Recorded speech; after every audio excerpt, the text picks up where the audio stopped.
In this video, I'm going to show you how I use a blind stitch, also called an invisible stitch, to sew close this pillow opening. So I've used another pillow inside of this for stuffing, and I folded over the edges of the opening. And now I have a double threaded needle with a double knot at the end, and I am going to start from under the flap that I folded over, and I'm going to work my way going across at the very top where you have a crease.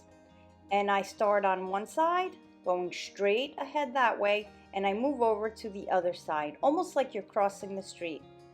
And you're going to stay at the very top where your fold is created. Typically I do iron this to create a crease there, but this fabric was different.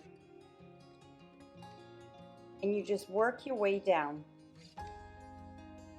And when sewing the invisible or blind stitch, you want to make sure your needle always stays on the inside, right on that crease there.